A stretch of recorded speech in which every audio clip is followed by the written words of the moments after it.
Hello friends, कैसे हैं आप अच्छे होंगे और अपनी पढ़ाई भी अच्छे से कर रहे होंगे। फ्रेंड्स, हम आज जनरल साइंस का नया टॉपिक इलेक्ट्रिसिटी या जिसे विद्युत कहते हैं उसे शुरू करने वाले हैं, जो कि क्लास 10th की एनसीईआरटी का बुक में दिया हुआ है। हम पढ़ रहे थे general science RPSC first grade के लिए, जिसमें जो नए टॉपिक ऐड हुए हैं, ध्वनि है, इलेक्ट्रिसिटी है, उन सबको हम पढ़ रहे हैं। इससे पहले हम बायोलॉजी केमिस्ट्री के टॉपिक्स पढ़ चुके हैं, फिजिक्स के भी हम 2 टॉपिक्स हैं वो क्लियर कर चुके हैं। आज से हम शुरू करने जा रहे हैं इलेक्ट्रिसिटी, जिसे विद्युत कहते हैं, जो कि इस बार एक नया टॉपिक जुड़ा है। तो आपको थोड़ा सा इसको अच्छे से मैंने हालांकि इसको इजी लैंग्वेज में समझाने की कोशिश की है, आप इसको अच्छे से समझने की कोशिश करें और इसमें से 100% क्वेश्चंस के आने की संभावना रहेगी। तो इसके अलावा अगर आप रीट की तैयारी कर रहे हैं या फिर आप पटवारी की, एलडीसी की, लैब असिस्टेंट की, किसी भी एग्जाम की तैयारी कर रहे हैं जिसमें जनरल साइंस आती है, तो भी ये वीडियो आपके लिए बहुत ही इंपॉर्टेंट है। तो शुरू करते हैं हम आज का टॉपिक इलेक्ट्रिसिटी, जिसे जो मुख्य रूप से हम करंट इलेक्ट्रिसिटी का अध्ययन करते हैं, जिसमें हम धारा यानी करंट का, जिसे हम एम्पियर में मापते हैं, उसका विभवांतर यानी वोल्ट का अध्ययन करते हैं। इसके अलावा सबसे इंपॉर्टेंट टॉपिक जो आज का रहेगा वो रहेगा ओम का नियम, जिसमें से हमेशा क्वेश्चन पूछने की संभावना रहती है। और इसके अलावा रेजिस्टेंस यानी प्रतिरोध के बारे में भी हम पढ़ने वाले हैं। तो डिटेल से हम इन चीज़ों को पढ़ेंगे, तो आप मेरी पूरी वीडियो में बने रहिए। शुरू करते हैं आज का टॉपिक विद्युत या इलेक्ट्रिसिटी। सामान्यतः जो विद्युत होता है उसको 2 श्रेणियों में हम डिवाइड करते हैं। एक तो होती है स्थिर विद्युत, जिसे स्टैटिक इलेक्ट्रिसिटी कहते हैं। दूसरी होती है धारा विद्युत, जिसे करंट इलेक्ट्रिसिटी कहते हैं। करंट इलेक्ट्रिसिटी कौन सी होती है? जो हमारे घरों में बिजली आती है उसे करंट इलेक्ट्रिसिटी कहते हैं। या फिर जो एलिमेंट्स होते हैं जैसे कंगा है या ऊन है, जिसमें रगड़ के द्वारा उत्पन्न होती है, उसे स्टैटिक इलेक्ट्रिसिटी कहते हैं। अब इसके बारे में हम डिटेल में देख लेते हैं। तो स्थिर विद्युत या स्टैटिक इलेक्ट्रिसिटी है, उसके बारे में हम थोड़ा सा पढ़ लेते हैं। 2 विभिन्न पदार्थों में परस्पर घर्षण से उत्पन्न जो आवेश होता है या जो विद्युत होती है, उसे हम स्थिर विद्युत कहते हैं या स्टैटिक इलेक्ट्रिसिटी कहते हैं। यानी जो 2 पदार्थों को हम घर्षण करते हैं तब हमें जो आवेश दिखाई देता है, चार्ज उत्पन्न होता है, उसे स्थिर विद्युत कहते हैं। जो कि कांच की छड़ की रेशमी वस्त्र से रगड़ने से, बालों में कंघी करने से या प्लास्टिक पेन को ऊनी कोट की सतह पर रगड़ने से उत्पन्न होती है। यानी 2 विभिन्न पदार्थों में रगड़ने से उत्पन्न होती है स्टैटिक इलेक्ट्रिसिटी। जो कि प्लास्टिक पेन को ऊनी कोट की सतह पर हम रगड़ें तो उत्पन्न हो जाती है, बालों में कंघी करते हैं तो इलेक्ट्रिसिटी बनती है। इसके अलावा कांच की जो छड़ होती है उसको कैसे उत्पन्न होती है? उसमें जो रेशमी वस्त्र को हम रगड़ते हैं, यानी जो रेशमी वस्त्र होता है उसमें इलेक्ट्रिसिटी यानी चार्ज अधिक होता है। जब कांच की छड़ से उसको रगड़ा जाता है तो छड़ के जो कुछ इलेक्ट्रॉन्स हैं या वो रेशमी जो वस्त्र होते हैं उसमें स्थानांतरित हो जाते हैं। यानी जैसे ये रेशमी वस्त्र है और ये है छड़ है, जब ये दोनों को आपस में हम रगड़ते हैं तो जो इसके इलेक्ट्रॉन्स हैं वो इसमें ट्रांसफर हो जाते हैं। इससे छड़ में इलेक्ट्रॉन की कमी के कारण वहाँ पे तो धनावेश आ जाता है। यहाँ पर क्या उत्पन्न हो जाता है? धनावेश, क्योंकि यहाँ के इलेक्ट्रॉन कहाँ ट्रांसफर कर गए? रेशमी वस्त्र में। इसके अलावा इलेक्ट्रॉनों की प्राप्ति के कारण जो रेशम का वस्त्र है उसमें बराबर मात्रा में उतना ही ऋणावेश आ जाता है, इसमें ऋणावेश आ जाता है और इसके कारण इलेक्ट्रिसिटी उत्पन्न हो जाती है घर्षण के कारण। तो इस अगला एग्जाम्पल है इसका, जैसे धातु की खोखली नलिका है कोई, ठीक है, उसमें स्थिर विद्युत से आवेशित करने पर आवेश पूर्णतः बाह्य सतह पर आ जाते हैं और आंतरिक सतह अनावेशित हो जाती है। ये भी ध्यान रखना, ये इंपॉर्टेंट है कि जैसे धातु की कोई खोखली आपको नली है, यानी खोखली नली ट्यूब है, उसमें क्या होता है कि जब इसमें किसी चीज़ से हम रगड़ खाते हैं तो जो स्टैटिक इलेक्ट्रिसिटी होती है उससे आवेशित होती है, तो इसमें जो आवेश है पूर्णतः बाहर की ओर उत्पन्न हो जाते हैं और जो आंतरिक सतह है वो अनावेशित हो जाती है। यानी हमें प्लस माइनस होते हैं, इसके कारण वहाँ पे अनावेशित हो जाती है।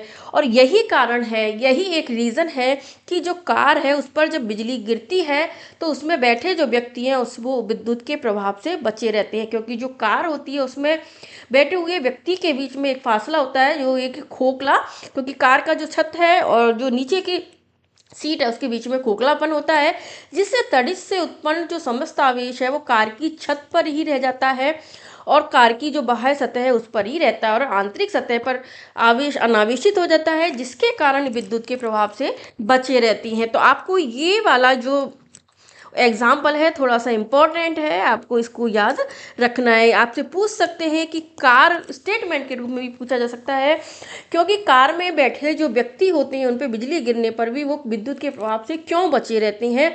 तो इसका कारण यही है कि जो तड़ित से उत्पन्न समस्त आवेश है कार के खोखला होने के कारण कार की बाहरी सतह पर ही रहता है। इसके कारण आंतरिक सतह अनावेशित हो जाती है और जो व्यक्ति है वो बचे रहते हैं। क्योंकि आजकल अप्लाइड क्वेश्चन अधिक पूछे जा रहे हैं, इसके लिए इन क्वेश्चन पे ध्यान देने की अधिक आवश्यकता है। तो ये हमने देख लिया। इसके अलावा कुछ इंपॉर्टेंट फैक्ट्स भी होते हैं, यानी अब हमने देखा है कि जो धातु है वो रगड़ खाती हैं तो उनमें आवेश आ जाता है, जबकि कुछ अधातुएं ऐसी भी होती हैं जिनमें आवेश नहीं होता है। तो इसका रीज़न क्या है? जैसे आप देख रहे हैं चांदी, सोना, इन सब में इलेक्ट्रिसिटी उत्पन्न हो जाती है, लेकिन जैसे कांच, रबड़ है, लकड़ी है, ये सब जो है उनमें जो आवेश नहीं होता। इसके अलावा कुछ ऐसी धातुएं भी होती हैं जिनमें भी आवेश नहीं होता है। तो वो क्यों नहीं होता है? कि जो सभी धातुएं हैं वो विद्युत की सुचालक होती है। ध्यान रखना कि जो धातुएं सभी होती हैं, चाहे धातु कोई सी भी हो, सब धातुएं विद्युत की सुचालक होती हैं। इसका कारण क्या है? कि जो मुक्त इलेक्ट्रॉन है भारी संख्या में इनमें पाए जाते हैं। सुचालक होने का कारण क्या होता है? कि इनमें जो इलेक्ट्रॉन्स होते हैं वो मुक्त अवस्था में पाए जाते हैं, इसके लिए विद्युत की सुचालक होती है। जबकि जो अधिकांश अधातुएं हैं वो विद्युत की कुचालक होती है, यानी धातुएं सुचालक, लेकिन जो अधातुएं होती हैं वो विद्युत की कुचालक होती हैं। अधातुओं में मुक्त इलेक्ट्रॉन नहीं होती हैं, यानी इनमें जो मुक्त इलेक्ट्रॉन पाए जाने की संभावना है वो कम ना के बराबर होती है। इसमें जो इलेक्ट्रॉन्स हैं वो इस तरह से बाउंडिंग अवस्था में रहते हैं, एक दूसरे से जुड़े हुए रहते हैं, इसलिए ये विद्युत के चालक नहीं होती हैं। ये भी इंपॉर्टेंस है, आपको ध्यान रखना है कि जो धातुएं होती हैं विद्युत की सुचालक होती हैं, जिनमें मुक्त इलेक्ट्रॉन्स होते हैं, जबकि जो अधातुएं होती हैं विद्युत की कुचालक होती है। तो ये जो विद्युत की चालकता और जो अचालकता होती है, यानी जो विद्युत की चालकता है, उसके आधार पर हम तत्वों को 3 प्रकार में डिवाइड कर सकते हैं। कौन कौन से? ऐसे चालक जो विद्युत के सुचालक होते हैं या जिनमें विद्युत इलेक्ट्रॉन्स मुक्त अवस्था में होते हैं, वो चालक या सुचालक कहलाते हैं, इनको कंडक्टर भी कहते हैं। दूसरे प्रकार के होते हैं अर्धचालक, जिनको सेमी कंडक्टर कहते हैं। और तीसरे होते हैं कुचालक, जिनको इंसुलेटर भी कहते हैं, जो विद्युत के कुचालक होते हैं। तो सबसे पहले देख लेते हैं चालक या जो सुचालक कंडक्टर होते हैं वो कैसे पदार्थ होते हैं।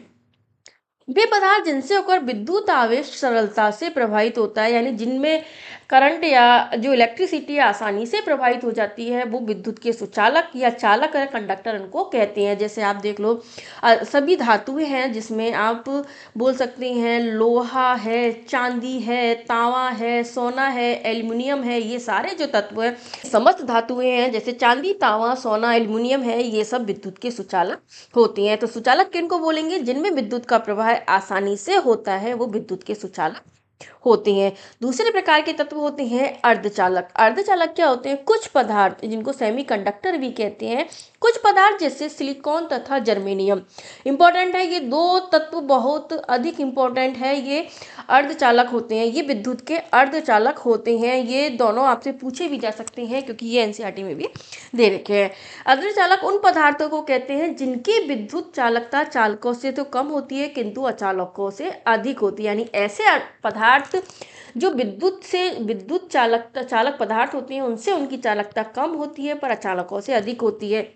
यानी ये जो शुद्ध क्रिस्टलीय अवस्था होती है उसमें तो विद्युत रोधी होते हैं, लेकिन अगर इनके साथ किसी भी दूसरा तत्व या पदार्थ में इसमें मिला लिया जाए, अपद्रव्य को मिला लिया जाए, तो इनकी चालकता बढ़ जाती है और ये अर्धचालक बन जाते हैं। यानी ये विद्युत इनमें प्रवेश कर जाती है, विद्युत का जो प्रवाह है इनमें हो जाता है। इन अर्धचालकों का उपयोग मुख्य रूप से रेडियो, टेलीविजन, कंप्यूटर इत्यादि उपकरणों के परिपथों में किया जाता है। यानी रेडियो, टेलीविजन, कंप्यूटर के जो सर्किट्स बनाए जाते हैं वो किसी के बनाए जाते हैं? सिलिकॉन के, जर्मेनियम के। जैसे मोबाइल की चिप होती है वो भी सिलिकॉन की ही बनी होती है।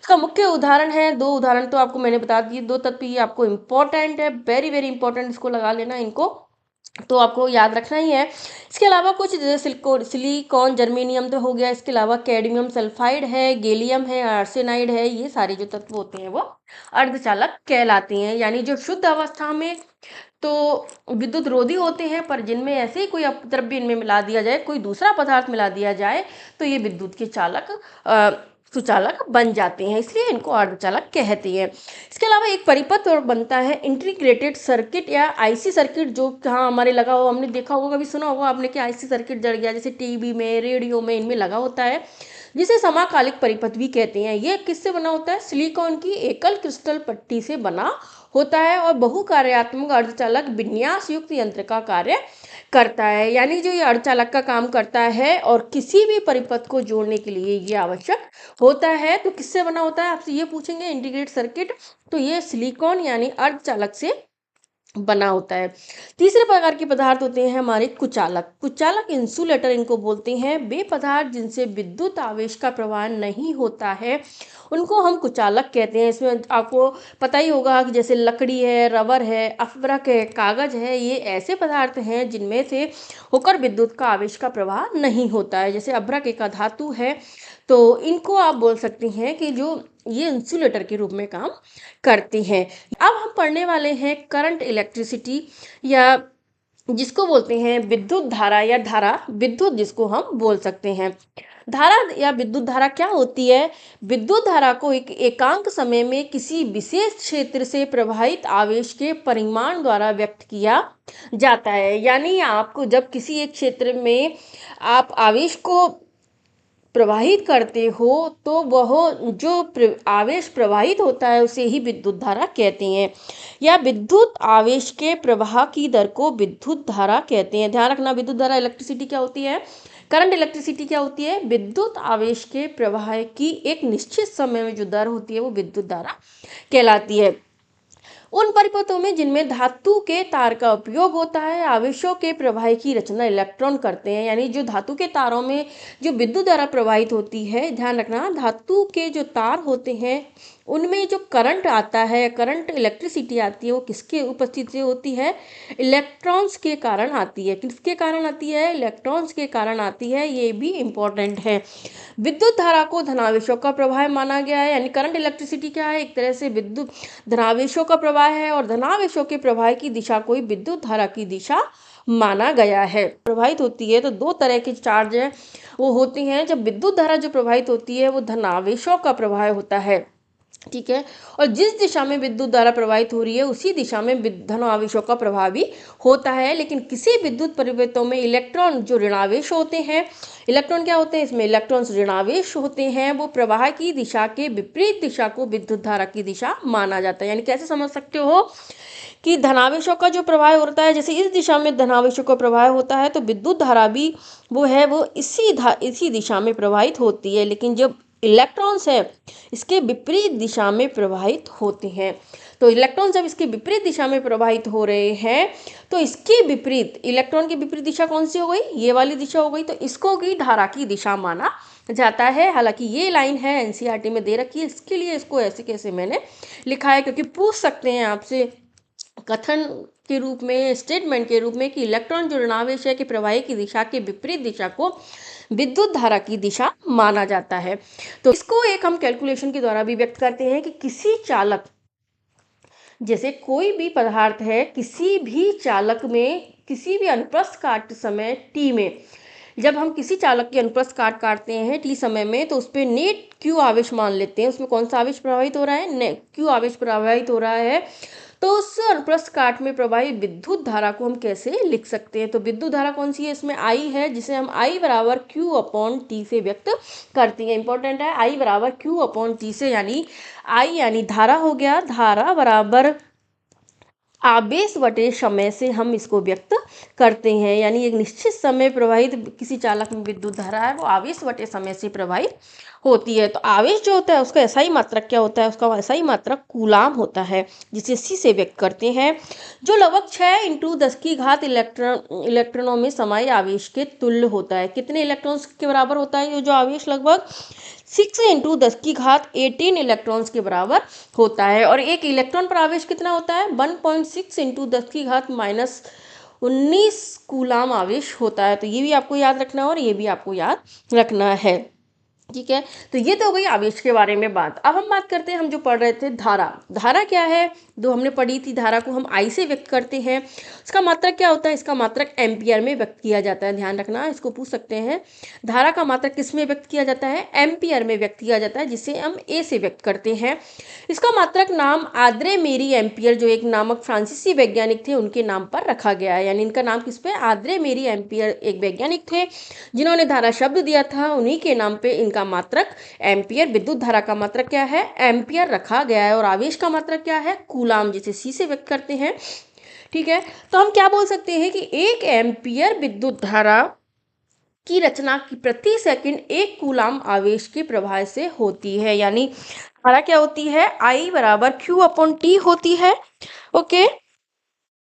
तो एक एम्पियर धारा को व्यक्त करने के लिए हमें कितने कूलाम आवेश चाहिए, एक कूलाम आवेश चाहिए। और कितना, प्रति सेकंड, यानी एक सेकंड में एक कूलाम आवेश का जो प्रवाह होता है, तो एक एम्पियर धारा का प्रवाह होता है, जिसे कैसे 1 एम्पियर बराबर 1 कूलाम बटे 1 सेकंड से व्यक्त करते हैं। इसके अलावा धारा को और अधिक अल्प परिमाण में, यानी बहुत छोटे मात्रक में भी हम इसको व्यक्त कर सकते हैं। तो अल्प परिमाण में विद्युत धारा को मिली एम्पियर बोलते हैं। मिली एम्पियर का मतलब होता है 1 मिली एम्पियर बराबर 10⁻³ एम्पियर होता है। यानी 1 मिली एम्पियर बराबर कितना होता है, 10⁻³ एम्पियर होता है। और मिली एम्पियर से भी छोटा होता है, एक माइक्रो एम्पियर में भी इसको व्यक्त कर सकते हैं। तो 1 माइक्रो एम्पियर बराबर 10⁻⁶ माइक्रो एम्पियर होता है। यानी ध्यान रखना, एक एम्पियर बराबर कितनी होती है, 10⁻³ मिली एम्पियर होती है।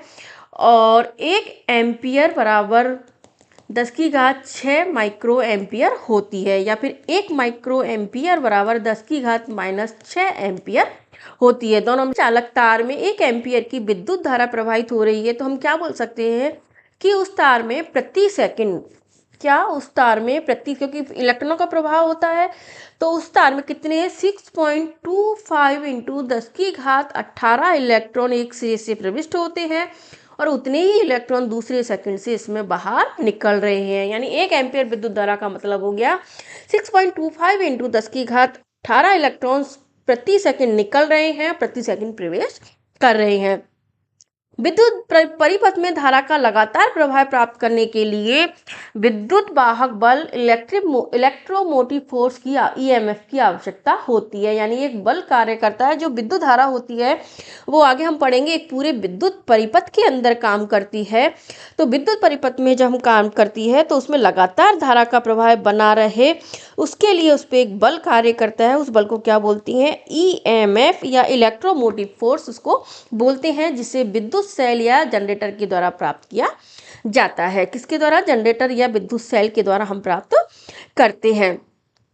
तो परिपथों की जो विद्युत धारा मापने के लिए हम जिस यंत्र का उपयोग करते हैं उसे अमीटर कहते हैं। ये ध्यान रख लेना कि धारा को जो मात्रक होता है वो क्या होता है, एम्पियर होता है। धारा का मात्रक एम्पियर होता है, जिसे ए से व्यक्त करते हैं। और धारा को मापने वाला जो यंत्र होता है उसे अमीटर कहते हैं। क्या बोलते हैं उसको, अमीटर बोलते हैं।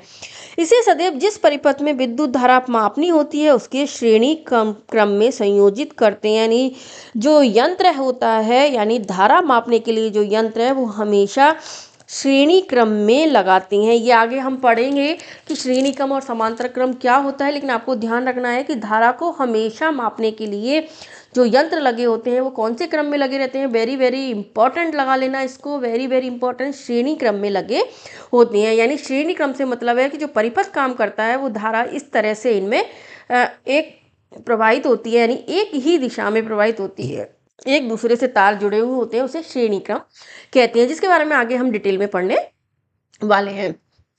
तो परिपथ में जो विद्युत धारा है उस सेल के धन टर्मिनल से सेल के ऋण टर्मिनल तक बल्ब और एमीटर से होकर प्रवाहित होती है। यानी जो आगे हम पढ़ेंगे जो विद्युत परिपथ होता है, इस तरह से एक विद्युत परिपथ बना होता है जिसमें सेल लगे होते हैं, बोल्ट लगा होता है। इसके बीच में जो धारा प्रवाहित होती है वो इसके प्लस चार्ज होता है, एक साइड इसमें माइनस चार्ज होता है। तो प्लस चार्ज से ये जो धारा है उसका प्रवाह ऋणावेश की तरह होता है। ध्यान रखना, धारा का प्रवाह कैसे होता है, धन टर्मिनल यानी प्लस चार्ज से ऋण टर्मिनल यानी माइनस की तरफ प्रवाह होता है, जो एमीटर से होकर होता है। और एमीटर में इसको काउंटिंग की जाती है कि कितने जो एम्पियर की धारा है वो प्रवाहित हो रही है। तो ये हमने देख लिया विद्युत धारा के बारे में। इसके अलावा हमने देखा कि जो विद्युत धारा है उसे किससे व्यक्त करते हैं, I बराबर Q/T से व्यक्त करते हैं। तो इसके लिए उसमें एक एग्जाम्पल दे रखा है, ये इंपॉर्टेंट एग्जाम्पल है, इसमें NCERT में भी दे रखा है। किसी विद्युत बल्ब के तंतु में 0.5 एम्पियर यानी धारा कितनी हो गई, I बराबर कितना हो गया, 0.5 एम्पियर हो गई। धारा 10 मिनट तक, कितना टाइम हो गया, टाइम कितना है हमारे पास, 10 मिनट, ठीक है, तक प्रवाहित होती है। तो विद्युत परिपथ से प्रवाहित विद्युत आवेश क्या है हमारे पास, Q, जो हमें निकालना। मैंने फ्रेंड्स आपको पहले भी बताया कि सारी चीज़ें जो दे रखी हैं और जो निकालना है उसको पहले अलग से लिख लो, फिर क्वेश्चंस को सॉल्व करो। तो हमें क्या दिया हुआ है, I बराबर 0.5 एम्पियर दिया हुआ है और टाइम हमारा 10 मिनट दिया हुआ है। चूंकि धारा प्रति सेकंड प्रवाहित होती है और 1 मिनट में कितने सेकंड्स होते हैं, 1 मिनट बराबर 60 सेकंड होते हैं, इसलिए 10 मिनट बराबर कितने हो गए, 10 × 60 बराबर 600 सेकंड आ जाएंगे। कितने सेकंड हो गए, 600 सेकंड हो गया। चूंकि हम जानते हैं क्योंकि I बराबर Q/T होता है, लेकिन हमें निकालना क्या है, हमें Q निकालना है। तो Q बराबर हम ऐसे भी लिख सकते हैं, तो I बराबर क्या होता है, Q/T होता है, लेकिन हमें अगर Q निकालना है तो इन दोनों को हम गुणा करेंगे तो Q आ जाएगा। Q बराबर I × T भी हम इसको लिख सकते हैं। अब इनके मान रख दो, 0.5 एम्पियर धारा हो गई, 600 सेकंड टाइम हो गया टोटल। इनको जब कैलकुलेट करेंगे तो हमारे पास 300 कूलाम है वो प्राप्त हो जाएगा। तो आप फ्रेंड्स ध्यान रखना, आपसे इजी क्वेश्चन है, बस आपको इनके फॉर्मूले याद होने चाहिए, करने का तरीका आ जाएगा तो आप आराम से इसको कर पाएंगे। तो कैसे निकाल सकते हैं हम, Q बराबर IT भी निकाल सकते हैं, आपसे T भी पूछ सकते हैं तो आप Q और I से T निकाल सकते हैं। I पूछ लें तो I बराबर Q/T से आप I भी निकाल सकते हैं। इस तरह से आपको अगर कुछ भी दे दे आप सारा इससे निकाल सकते हैं। तो ये एग्जाम्पल आपको अच्छे से समझ में आ गया होगा और आपको ध्यान भी रखना है। अब हम अभी तक पढ़ रहे थे विद्युत धारा, तो हमने देखा था एक शब्द पढ़ा था विद्युत परिपथ, यानी विद्युत धारा वो विद्युत परिपथ से होकर ही निकलती है। तो हम देख लेते हैं कि ये विद्युत परिपथ क्या होता है। यदि विद्युत आवेश किसी चालक धातु के तार में से प्रवाहित होता है तो हम कहते हैं उसमें चालक में विद्युत धारा हो रही है, यानी इसमें विद्युत धारा निकल रही है। जैसे हम देखते हैं कि जब किसी टॉर्च में सेल अथवा बैटरी उचित क्रम में रखे हो जाते हैं, मतलब एक जैसे हम सेल है सही तरीके से लगा देते हैं तो टॉर्च बल्ब को दीप्ति के लिए आवेश का प्रवाह या विद्युत धारा प्रदान करते हैं और उसमें टॉर्च जल जाती है। तो टॉर्च तभी प्रकाश देती है जब हम उसके स्विच को ऑन करते हैं। ये भी ध्यान रखना कि लेकिन जब स्विच, चाहे उसमें बैटरी लगी हुई है, लेकिन अगर स्विच ऑन नहीं करते हैं तो हमारा जो है वो टॉर्च है प्रकाश नहीं देती है। तो इसका रीज़न क्या है कि स्विच सेल और बल्ब के बीच बालक जो संबंध है उसको जोड़ता है। यानी स्विच क्या काम करता है, सेल और जो बल्ब है उसके बीच चालक यानी उसमें जो प्रवाह है उसके संबंध को जोड़ता है। इसके लिए हमारे जो टॉर्च है वो ऑन हो जाती है। तो किसी भी विद्युत धारा के सतत तथा बंद पथ को विद्युत परिपथ कहते हैं। यानी जो धारा है ऐसा तो है नहीं है कि भाई कहीं भी बह रही है, पूरा एक परिपथ काम करता है जिसके तहत जो विद्युत का प्रवाह होता है, धारा का प्रवाह होता है, तो सतत और बंद पथ होता है, उसी को हम विद्युत परिपथ कहती हैं। ये ध्यान रख लेना। यदि परिपथ कहीं से टूट जाए अथवा जैसे टॉर्च का स्विच जब हम ऑफ कर दें तो विद्युत धारा का प्रवाह समाप्त हो जाता है और बल्ब हमें जो प्रकाश है वो नहीं देता। यानी ध्यान रखना कि परिपथ के टूटने पर विद्युत धारा का प्रवाह समाप्त हो जाता है और हमें प्रकाश नहीं मिलता है। या फिर बोल सकते हैं कि विद्युत आवेश के संचरण का जो पथ है उसे विद्युत परिपथ कहते हैं। यानी जो विद्युत धारा है वो कैसे प्रवाह होता है, जब विद्युत आवेश का संचरण होता है, और विद्युत आवेश का संचरण का जो पथ होता है वो ही एक विद्युत परिपथ कहलाता है। तो विद्युत परिपथ में अनेक अवयव होते हैं जो आपस में जुड़े होते हैं। क्या क्या होता है इसमें, एक सेल बैटरी होती है, एक प्लग कुंजी होती है, कुछ विद्युत अवयव होते हैं और तार होती हैं जिनको हम प्रतीकों के द्वारा दर्शाते हैं और जिनसे एक विद्युत परिपथ तैयार होता है। यानी जो विद्युत परिपथ है उसमें इलेक्ट्रॉन्स तभी गति करती हैं जब चालक के वैद्युत दाब में कोई अंतर होता है। यानी उनमें जो चालक होता है उसमें जो विद्युत दाब बनता है, इलेक्ट्रिक प्रेशर बनता है, उसमें अंतर होता है, तभी उसमें इलेक्ट्रॉन गति करते हैं। और तभी उसमें जो विद्युत का आवेश है उसका प्रवाह होता है और एक विद्युत परिपथ हमारा तैयार होता है। तो हम देख लेते हैं कि विद्युत परिपथ बनता है वो इस तरह से, जो एक तार होता है, पूरा धातु का ये तार बना हुआ है जिसमें एक दिशा में विद्युत का प्रवाह होता है, धारा का प्रवाह होता है, जिसमें एक सेल होता है जिसे हम इस तरह से व्यक्त करते हैं। ये सेल होता है जिसमें प्लस चार्ज और माइनस चार्ज बना होता है, जैसे ये बैटरी भी इसको बोल सकते हैं, या फिर बड़े बड़े आपने देखे होंगे जो जनरेटर्स होते हैं, इन्वर्टर्स होते हैं, उनमें जो बैटरी लगी होती है वो भी सेल ही होती है। इसमें एक विद्युत बल होता है, एक फोर्स काम करता है पूरा। एक एमीटर होता है जो धारा को मापने का काम करता है, ये एमीटर होता है जो धारा मापने का काम करता है। इसके अलावा इसमें एक प्लग होती है, ये के से व्यक्त करते हैं इस प्लग को, जिसको हम कुंजी बोलते हैं, जिसको दबाने के बाद ही पूरा विद्युत परिपथ जुड़ता है और विद्युत है वो उसमें दिखाई देती है। तो इस तरह से पूरा एक जो विद्युत परिपथ होता है जिसमें धारा या आवेश का संचरण होता है और ये पूरा बंद परिपथ होता है, तभी हमें विद्युत का प्रवाह दिखाई देता है। तो ये हमें समझ में आ गया होगा आपको विद्युत का परिपथ क्या होता है और विद्युत के परिपथ में क्या क्या चीज़ पाई जाती है। अभी हमने देखा कि जो विद्युत परिपथ होता है उसमें विद्युत विभव भी काम करता है, यानी जो विभव होता है उसमें इलेक्ट्रॉन गति तभी होती है जब परिपथ में, तब उनमें विद्युत विभव में अंतर होता है, जिसे हम विभवांतर भी कहते हैं। तो हम पढ़ेंगे अब विद्युत विभव या विभवांतर क्या होता है। किसी चालक तार में आवेशों के प्रवाह के लिए इलेक्ट्रॉन केवल तभी गति करते हैं जब चालक के अनुदिश वैद्युत दाब में कोई अंतर होता है, जिसे विभवांतर कहते हैं। यानी जो चालक तार होता है जो अभी हमने देखा, इसमें जब इलेक्ट्रॉन्स है वो गति तभी करते हैं जब जिसमें दो बल एक साथ काम करते हैं, यानी दो बल एक साथ करते हैं तो उनमें एक इलेक्ट्रिक प्रेशर बनता है और उनमें इलेक्ट्रिक प्रेशर में जो अंतर होता है जिससे हम क्या कहते हैं, विभवांतर कहते हैं। यानी इसमें एक विभव उत्पन्न होता है, यानी वैद्युत वाहक बल जिसको बोलते हैं, वो वैद्युत वाहक बल उत्पन्न होता है और इसे ही हम क्या कहते हैं, विभव होते हैं। दो वैद्युत वाहक बलों में जो अंतर होता है उससे हम क्या कहते हैं, विभवांतर कहते हैं। इसे क्या कहते हैं, विभवांतर कहते हैं। विभव में ये अंतर एक या अधिक विद्युत सेलों से बनी बैटरी द्वारा उत्पन्न होता है, यानी इसमें एक बैटरी के द्वारा भी हो सकता है या एक से अधिक जो बैटरी लगाई जाती है उनके द्वारा इसमें उत्पन्न होता है।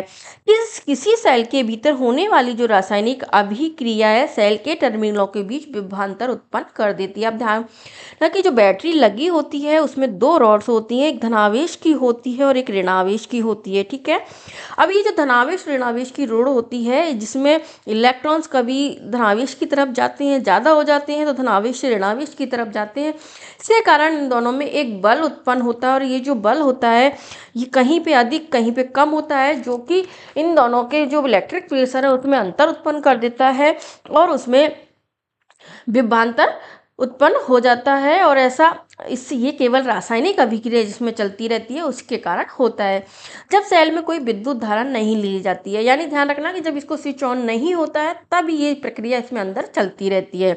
जब सेल को किसी चालक परिपथ अवयव से संयोजित करते हैं, यानी स्विच ऑन करते हैं या फिर किसी भी प्लग लगाते हैं, तो विभवांतर उस चालक से आवेशों में गति ला देता है और विद्युत धारा उत्पन्न हो जाती है उस चालक के आवेशों में। तो विभवांतर जो उत्पन्न हुआ, जो विभव उत्पन्न हुआ जिसे वोल्ट कहते हैं, वो दोनों आवेशों में गति ला देता है, यानी इलेक्ट्रॉन्स के प्रवाह को बढ़ा देता है और विद्युत धारा उत्पन्न हो जाती है। और इस तरह से इसमें जो विद्युत धारा का प्रवाह होता है, तो ध्यान रखना कि जो विद्युत धारा का विद्युत परिपथ में प्रवाह है वो किसके कारण उत्पन्न होता है, इलेक्ट्रॉन्स की गति के कारण। और इलेक्ट्रॉन्स में गति किसके कारण आती है, विभवांतर के कारण आती है, यानी वैद्युत वाहक बल या विभव में अंतर के कारण आती है। ये थोड़ा सा आपको नया टॉपिक है, थोड़ा सा लग रहा होगा, लेकिन आप इसको थोड़ा सा समझ के पढ़ोगे तो आपको समझ में आ जाएगा। किसी विद्युत परिपथ में विद्युत धारा बनाए रखने के लिए सेल अपनी संचित रासायनिक ऊर्जा खर्च करता है।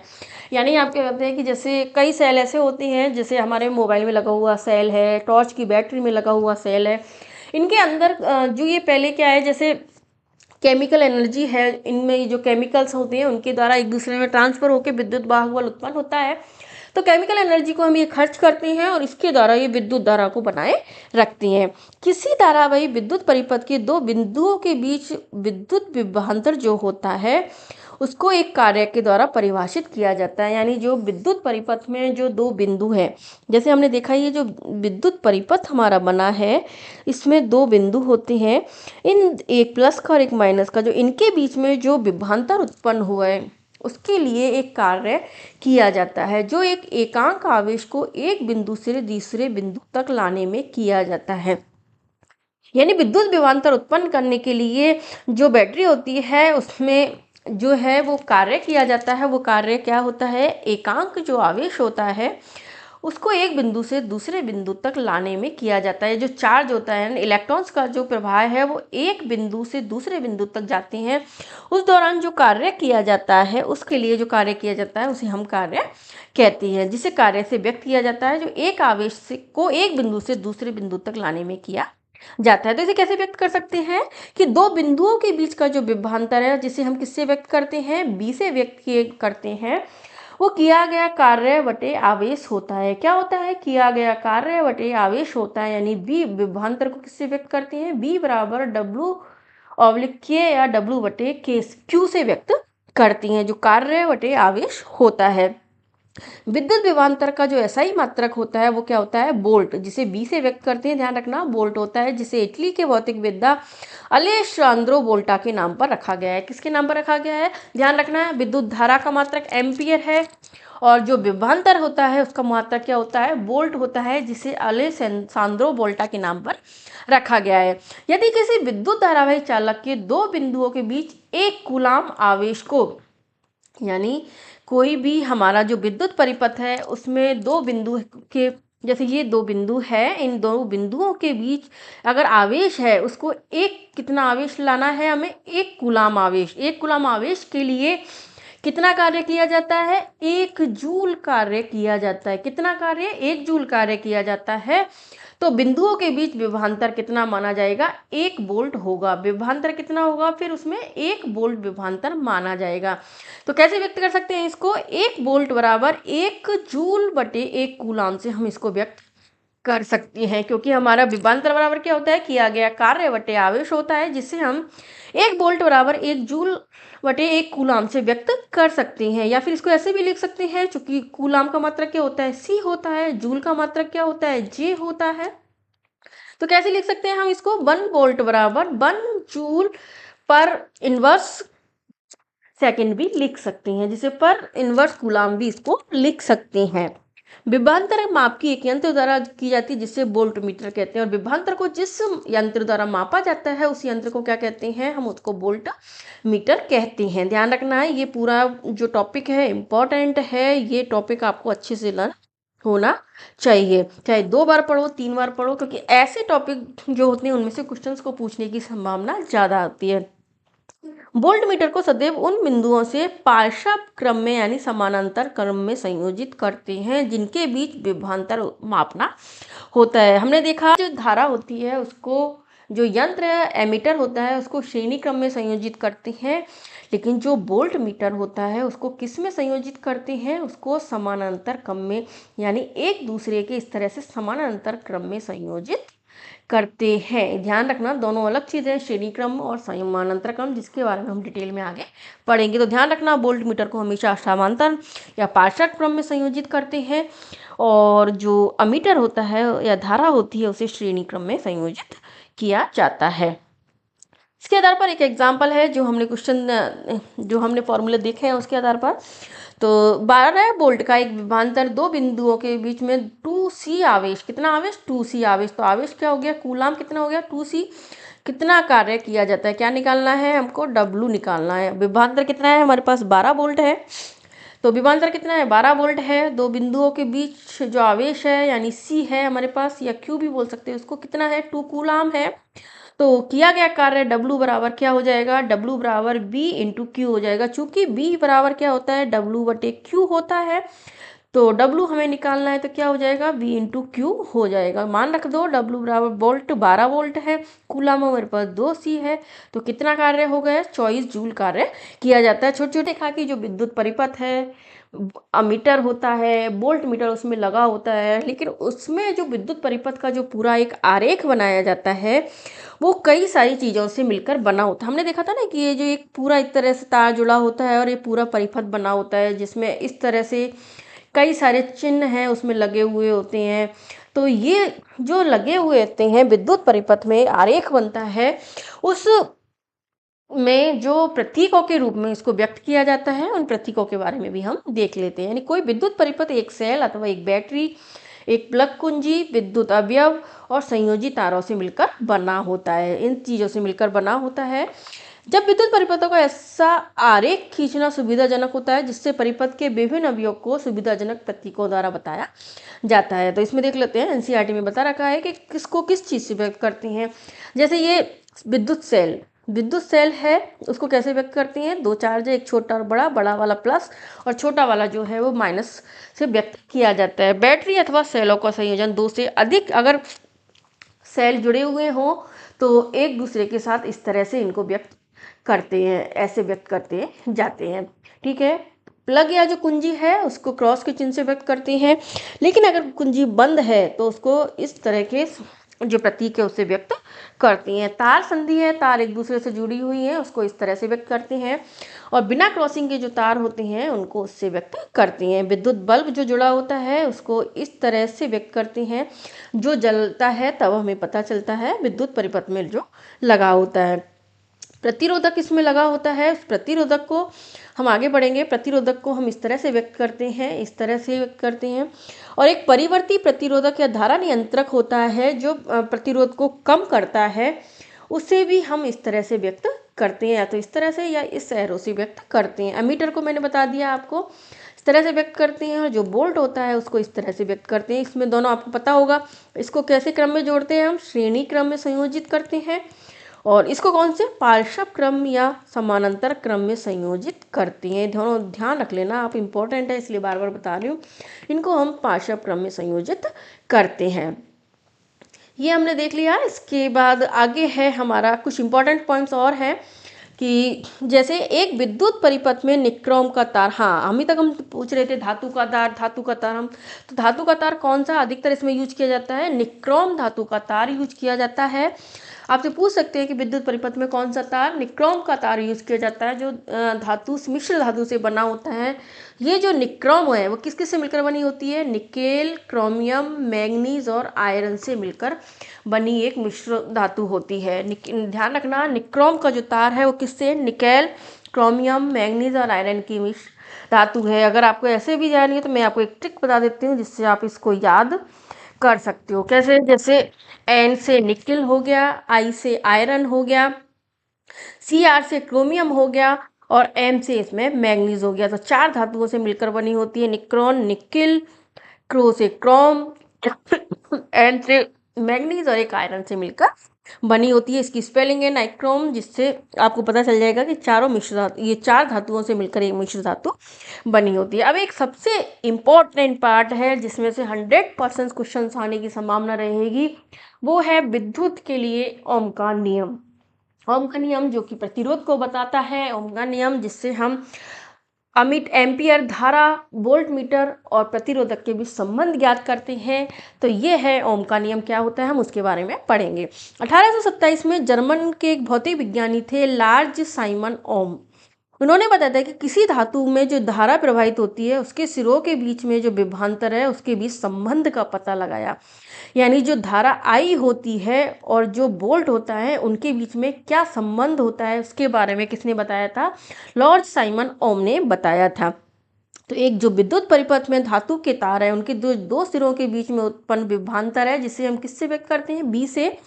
और उसमें प्रवाहित होने वाली जो विद्युत धारा है इससे किससे व्यक्त करते हैं हम? आई से के समानुपाती होती है। यानी जो विभवांतर है वो धारा के समानुपाती होता है। यानी जैसे जैसे विभवांतर बढ़ेगा वैसे वैसे धारा बढ़ेगी, या जैसे जैसे धारा बढ़ेगी वैसे वैसे विभवांतर का मान भी बढ़ेगा। लेकिन कंडीशन एक ही है, तार का जो ताप है वो समान रहना चाहिए। यानी एक ही ताप पर होगा तो ही ये जो नियम है वो काम करता है, और इसे ही हम ओम का नियम कहते हैं। ध्यान रखना, ओम का नियम किसे कहते हैं पूछ सकते हैं।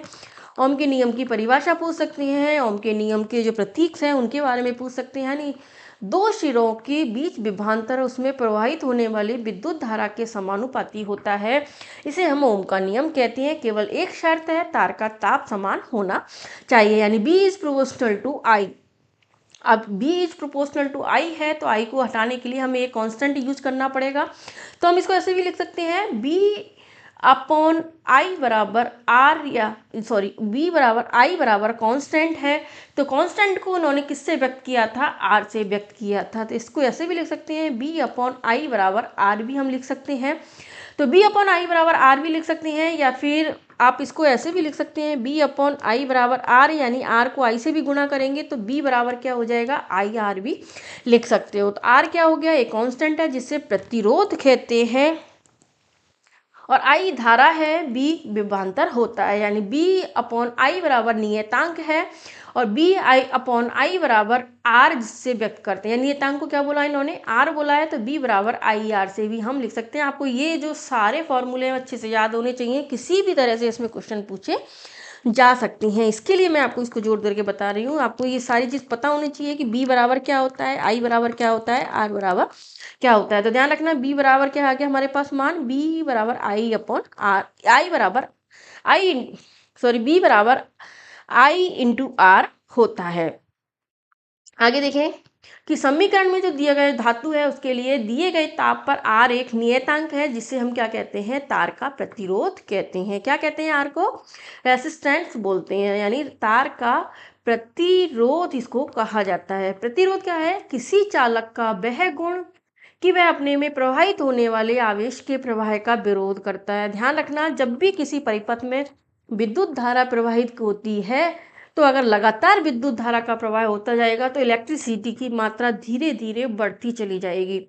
तो उसको कम करने के लिए भी हमें एक प्रतिरोध की जरूरत होती है, जिसके आने से जहाँ जो धारा का मान है वो कम हो जाता है, यानी धारा को रोकने का काम करता है। तो वो क्या होता है, आवेश के प्रवाह का विरोध करता है। इसे ही हम प्रतिरोध कहते हैं, जो भी एक परिपथ के लिए बहुत जरूरी है। नहीं तो लगातार जो प्रवाह है वो बहुत अधिक बढ़ जाएगा और जो नष्ट कर देगा या चला देगा किसी भी यंत्र को। इसके लिए इसमें एक प्रतिरोध का यूज किया जाता है जो आवेश के प्रवाह का विरोध करता है। तो ध्यान रखना, प्रतिरोध क्या हो गया, किसी चालक का वह गुण जो अपने में प्रवाहित होने वाले जो आवेश है उसी का विरोध करता है।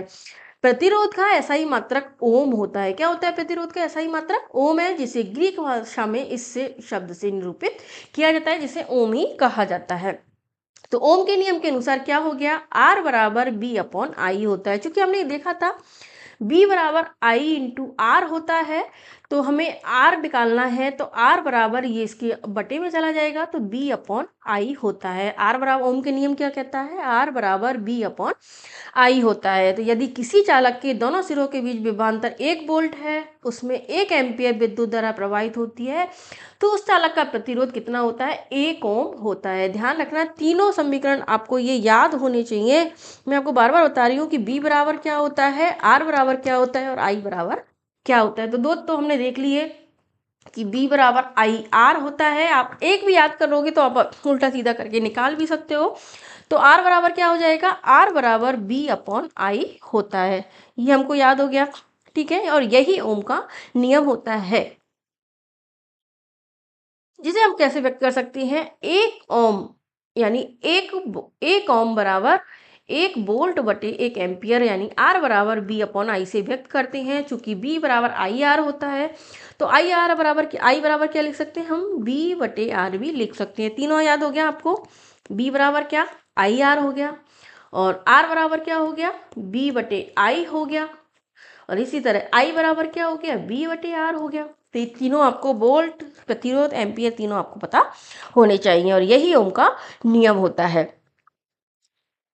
किसी अब कुछ इंपॉर्टेंट फैक्ट्स हैं। किसी प्रतिरोधक से प्रवाहित होने वाली विद्युत धारा उसके प्रतिरोध के व्युत्क्रमानुपाती होती है। यानी ध्यान रखना, जो प्रतिरोध होता है और जो धारा होती है, चूंकि आई बराबर बी अपॉन आर हम लिखते हैं, तो धारा और प्रतिरोध एक दूसरे के व्युत्क्रमानुपाती होते हैं। यानी प्रतिरोध अधिक होने पर धारा का कम प्रवाह होगा, प्रतिरोध कम होगा तो धारा का जो प्रवाह है आई का मान बढ़ जाएगा, और अगर प्रतिरोध अधिक है तो धारा आई का मान कम हो जाएगा। यानी एक दूसरे के व्युत्क्रमानुपाती होते हैं, ये भी इंपॉर्टेंट है। यानी इससे हम कह सकते हैं कि यदि प्रतिरोध को दुगना किया जाए तो विद्युत धारा आधी रह जाती है। यानी जैसे जैसे हम प्रतिरोध बढ़ाते जाएंगे तो धारा का मान उतना ही कम हो जाएगा। यानी अगर हम इसको दुगना करते हैं, जैसे आप देख लो इसको, अगर आप 2 बराबर बी बटे, आप ऐसे रख सकते हो इसको ऐसा मान रखते हो, जैसे तो प्रतिरोध आपका 4 है तो आपकी धारा आधी यानी आधी रह जाएगी, यानी इसके मान को दुगना करने पर धारा है वो आधी रह जाती। कभी भी ध्यान रखना इस चीज़ को, ये आपको इम्पोर्टेंट है। ये स्टेटमेंट्स के रूप में आपसे पूछ सकते हैं कि अगर यदि प्रतिरोध दुगना हो जाए तो विद्युत धारा का मान कितना रह जाता है। विद्युत धारा आधी रह जाती है, ज़्यादा हो जाती है, समान हो जाती है, इस तरह से आपसे पूछ सकते हैं। स्रोत की वोल्टता में बिना कोई परिवर्तन के परिपथ की विद्युत धारा को नियंत्रित करने के लिए उपयोग में किया जाने वाला जो अवयव है उसे परिवर्ती प्रतिरोध कहते हैं। यानी विभव में कोई हम परिवर्तन नहीं करें और जो विद्युत धारा है उसको हम कंट्रोल करें तो जो प्रतिरोध काम में लिया जाता है उस प्रतिरोध को परिवर्ती प्रतिरोध कहते हैं। और यदि किसी विद्युत परिपथ में परिपथ के प्रतिरोध को परिवर्तित करने के लिए जो युक्ति उपयोग किए जाते हैं उसे धारा नियंत्रक कहते हैं। और अगर प्रतिरोध है उसमें परिवर्तन हमको करना है, अगर धारा में परिवर्तन करना है, उसको नियंत्रित करना है तो परिवर्ती प्रतिरोध काम में लिया जाता है। लेकिन अगर प्रतिरोध को परिवर्तित करना है तो जो यंत्र काम में लिया जाता है उसे क्या कहते हैं, धारा नियंत्रक कहती है। धारा कंट्रोल, करंट कंट्रोल उसको कहते हैं। वो के लिए विद्युत धारा भिन्न भिन्न होती है, ठीक है। कुछ अवयव विद्युत धारा के प्रवाह के लिए सरल पथ प्रदान करते हैं जबकि अन्य इस प्रवाह का विरोध करते हैं। किसी चालक से होकर इलेक्ट्रॉन की गति उसके प्रतिरोध धारा मंद हो जाती है। एक ही साइज के चालकों में वह चालक जिसका प्रतिरोध कम होता है वो अधिक अच्छा चालक होता है। क्यों होगा अच्छा चालक? क्योंकि उसमें धारा का प्रवाह अधिक होता है।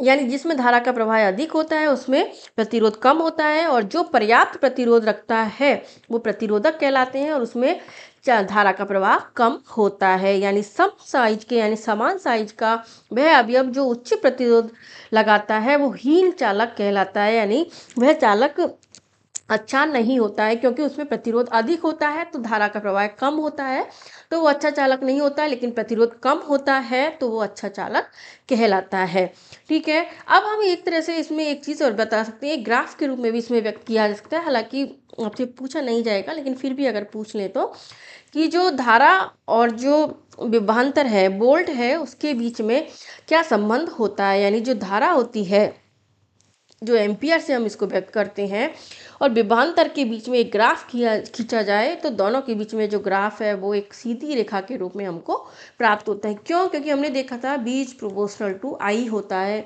जैसे जैसे धारा का मान बढ़ता है वैसे जैसे विभवांतर भी बढ़ता है, या फिर जैसे जैसे विभवांतर बढ़ता है वैसे वैसे धारा का मान भी बढ़ता है। इसलिए ध्यान रखना है विभवांतर और धारा के बीच में जो ग्राफ प्राप्त होता है वो एक सीधी सरल रेखा में हमें प्राप्त होता है। तो निक्रोम तार के लिए जो BI ग्राफ है वो सरल रेखी ग्राफ बताता है कि तार में जो प्रवाहित विद्युत धारा बढ़ती है तो विभवांतर भी बढ़ता है। और यही ओम का नियम है जो हमने पहले देखा था कि जो विभवांतर होता है वो धारा के समानुपाती होता है और इनके मध्य में जो ग्राफ है वो एक सीधी रेखा में प्राप्त होता है। तो ये हमने देख लिया आज ओम का नियम क्या होता है। इसके बाद अब आगे हम पढ़ने वाले हैं कल की, ये तो हमने आज तक जो लाइट के बारे में, तो इलेक्ट्रिसिटी के बारे में, विद्युत धारा, विभवांतर, उनके बारे में पढ़ लिया। ओम का नियम हमने देख लिया, यानी प्रतिरोध के बारे में हमने देख लिया, यानी VIR तीनों के बारे में हमने देख लिया। विद्युत परिपथ कैसे काम करता है उसके बारे में भी हमने देखा है। कल की क्लास में हम आगे बात करने वाले हैं कि जो जो प्रतिरोध होता है वो अलग अलग अवयवों पर क्या क्या काम करते हैं, कौन से जो प्रतिरोध होते हैं वो अच्छे चालक हैं या नहीं हैं। दूसरा, इसके अलावा जो धारा है वो श्रेणी क्रम में, समानांतर क्रम में कैसे संयोजित की जाती है। विद्युत सेल के बारे में पढ़ने वाले हैं, इन सब के बारे में आगे की क्लास में पढ़ने वाले हैं। तो फ्रेंड्स, हमने यहाँ से नया टॉपिक पढ़ा है, आप इसको अच्छे से पढ़िए, ध्यान से पढ़िए, ताकि आपको ये अच्छे से क्लियर हो जाए। 2 से 3 बार पढ़ लीजिए। तो अगर आपको मेरी वीडियो अच्छी लगी तो प्लीज़ वीडियो को लाइक कर दो, चैनल को सब्सक्राइब कर लो और भी लोगों को शेयर करो ताकि उन्हें भी फ़ायदा हो सके। आगे मिलते हैं नई वीडियो में। Bye bye.